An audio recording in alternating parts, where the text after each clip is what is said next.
Talking with Julia in New York. She makes $30,000 a year. Her husband makes minimum wage occasionally, keeps the kids the rest of the time. He has a high-interest loan on his truck, and she owes $19,000 on a car that's now worth $9 or $10. Is that a fair summary of what you told me? Yes. Okay. You have two problems. Very high. You have two problems. You have a car problem and an income problem. Both of you. And I know he had some legal problems, but that does not preempt him from starting a self-employed idea and making $1 bazillion as owning his own company. And he can go do that. Nothing stops him from doing that, except maybe in certain industries based on his conviction for whatever it was he was convicted for. But you're not regulated to minimum wage jobs just because you have a record. Okay.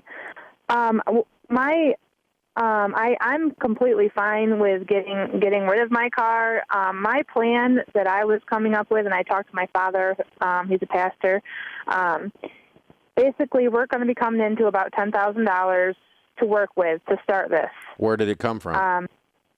With our tax returns. So how are you getting a $10,000 tax return on a $30,000 income? I have 4 children, and I make, I guess, little enough that's what we usually bring home. Wow. And I do put more money in, I think. In the beginning, like when I started my job 4 years ago, I put more in, or had them take more out now type thing. Yeah, too much being withheld in addition to that. Okay. That would be the only way you get there. I don't think you're going to qualify for an unearned income tax credit, but not $10,000 on 30. You don't have that many kids. Anyway, so yeah, that's helpful. So what is his truck worth? I don't know what his truck is worth. It's like a 2004 Dodge Dakota, but I don't think it's worth what we owe on it. And if we don't pay it off like really soon, we're going to pay for it 3 times because of the 24% interest is how I look at it. Yeah, how I look at it is you sell it. Okay. And get rid of the 24% interest. Okay. Yeah, 24% interest is what's known as insanity. And so we sell the truck, get rid of that. Let's take the $10,000, buy a $1,000 get-around car, and use the rest of the $10,000 to get out of your car and get another $1,000 get-around car. Now we got two $1,000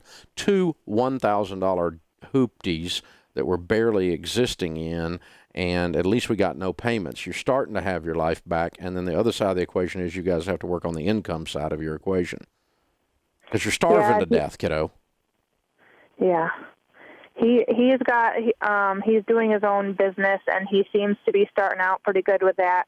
But at the same time, right now, it's like everything that he gets coming in is going right into the business right now, like just to keep it going. Yeah, that's not the definition of starting out really good. Okay. Starting out really good is you're making enough money that some goes into the business and some comes home. Right now, he's spending everything in the business that he makes. That's known as a hobby so far. What kind of business? He does custom fishing lures, and he like spray paints them, and he even makes the bodies. And basically, he has a pretty big customers that are buying. They could spend $100 on 6 lures, and he can do that in his spare time while he's home with the kids. Yeah, $100 on 6 lures is not fixing it. I mean, how much of this volume has he done of this?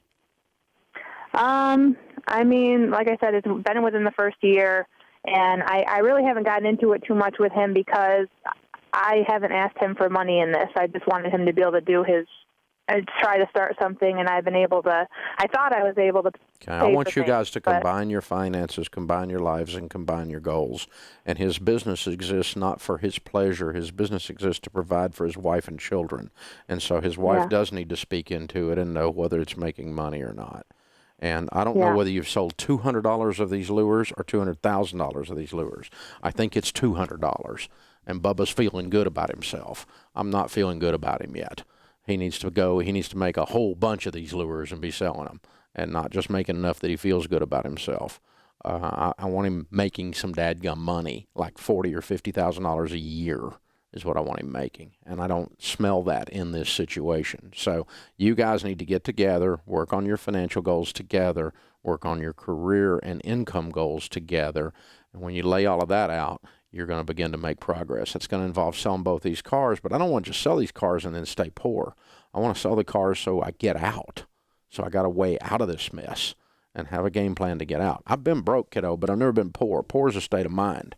So hold on. I'm going to send you a copy of the book, The Total Money Makeover, to help you with that. And I'm going to send him a copy of the book, Entree Leadership, to help him grow his business, because I want both of you to win. Thanks for this call. Hey guys, thanks for watching. If you enjoyed this video, click the subscribe button to get the latest content and check out these other great clips from the show.